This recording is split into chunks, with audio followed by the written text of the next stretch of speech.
Dynamic Thought, or the Law of Vibrant Energy, by William Walker Atkinson.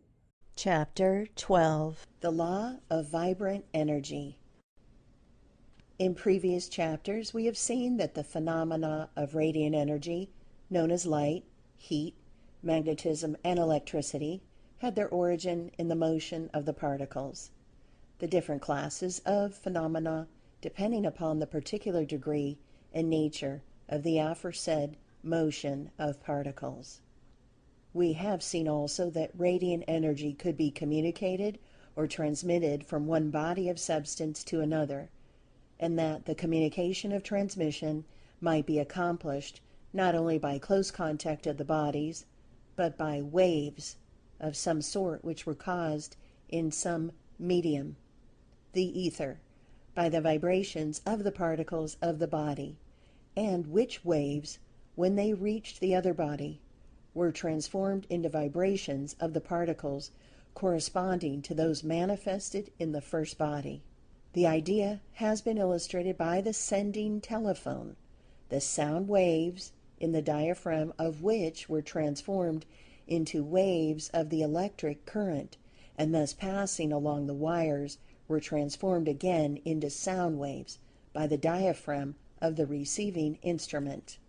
We have seen also in the preceding chapter that the medium by which these vibrations were transferred, transmitted, or communicated might be supposed to be mind, the operation being akin to thought transference.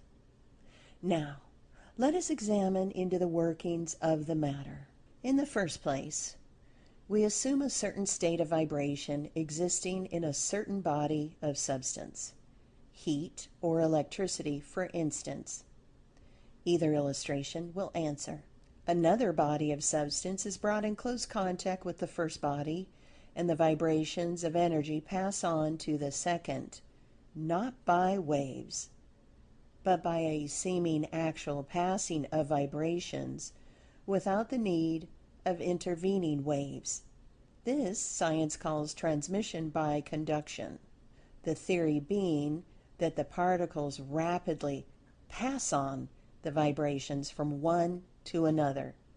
Convection or conduction, along other forms of substance such as hot air, hot water, steam, etc., is but a variation of the above, as substance is the medium in both cases. The third form of transmission is by radiation, whereby the vibrations are transmitted by waves in some medium other than substance, according to the theory, as we have described in a preceding paragraph, as well as in previous chapters. As a matter of fact, a careful analysis of the matter will show that even in the conduction of the most solid substance, there must be a medium, not substance, between the particles of the substance, for the particles always have space between them. This being true of the particles of air as well as those of iron. So there is always space to be traversed by a medium, not substance. But we need not stop to split hairs regarding this question, for the general explanation will explain this also.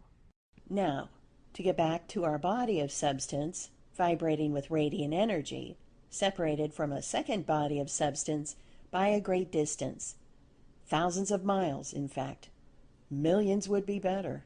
Let us take two worlds, for instance, the sun and the earth, ignoring for the moment the explanation of gravitations, which will be given later, and realizing that there is no medium of substance existing between the two bodies. We must grant that there is a medium, not substance, existing between them, either permanently or thrown out for the purpose of this special transmission.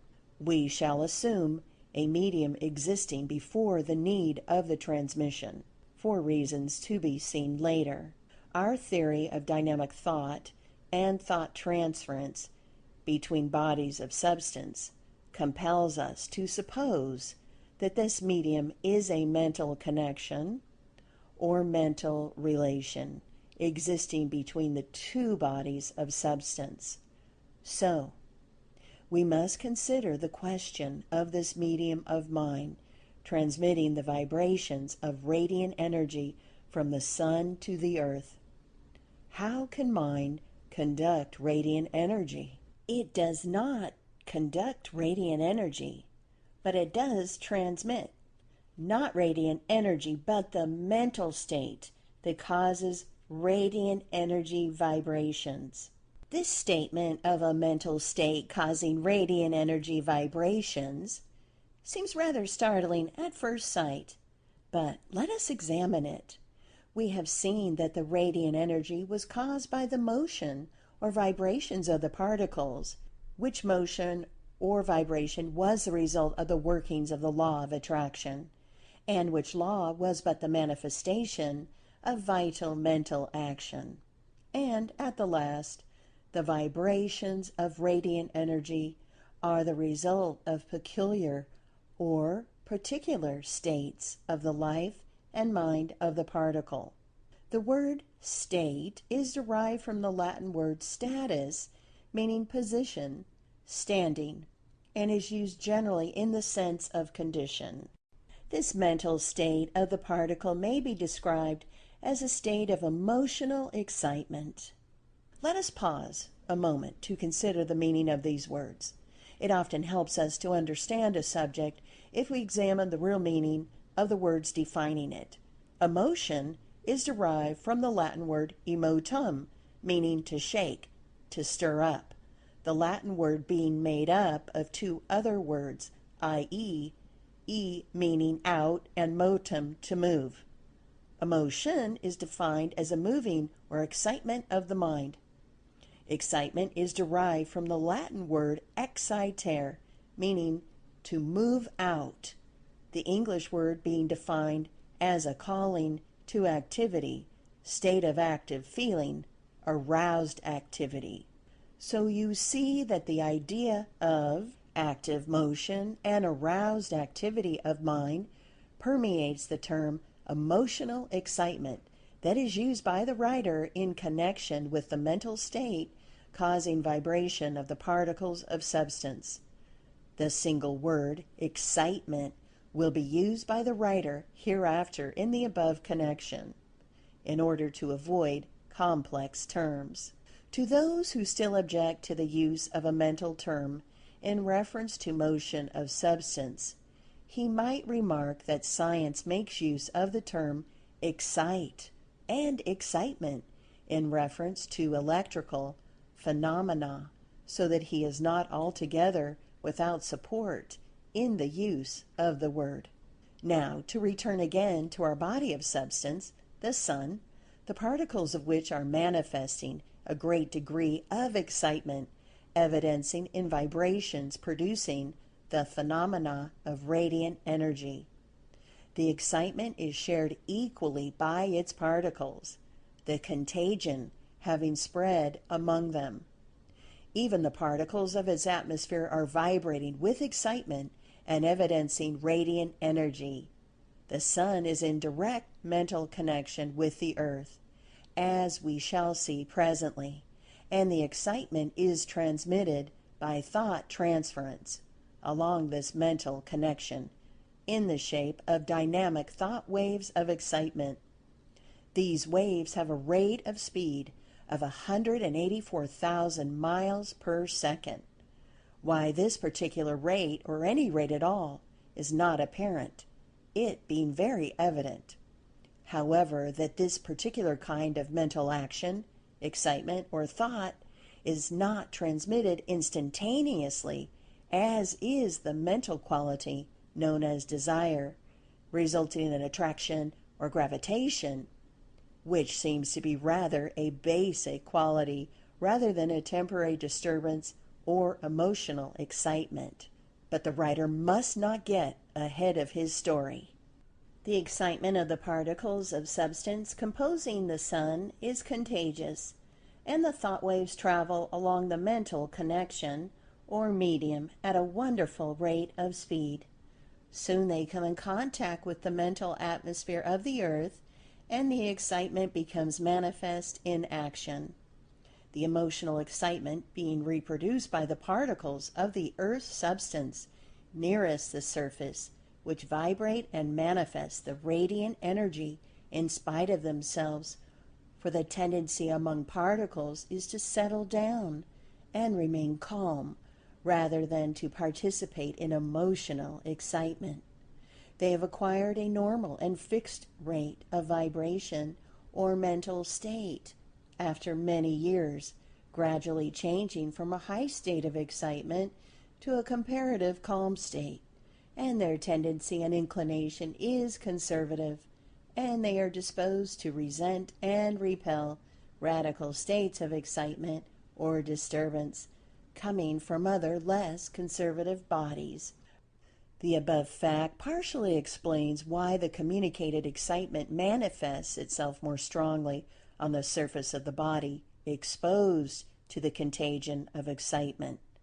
The conservative influence is always at work and manages to absorb and equally distribute the energy that is beating down upon it without allowing it to penetrate very far. The energy is used up or absorbed and neutralized by the lower vibrations of the mass. The effort of the energy coming from the sending body is to bring up the vibrations of the receiving body to the rate of the sender, while the effort of the receiving body is to resist this effort and to reduce and bring down the transmitted increased rate of vibration of the particles immediately exposed to the contagion. In both cases, the effort is toward equalization of the rate of vibrations.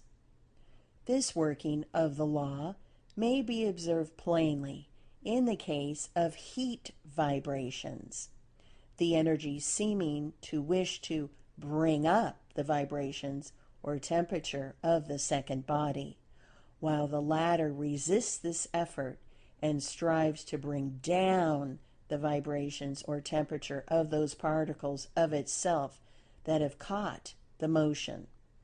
The energy is like a radical agitator who wishes to stir up an excitement leading to a change, while the body is like the conservative element that prefers to let well enough alone and resists the stirring up process and exerts itself to restore quiet and to maintain accustomed conditions.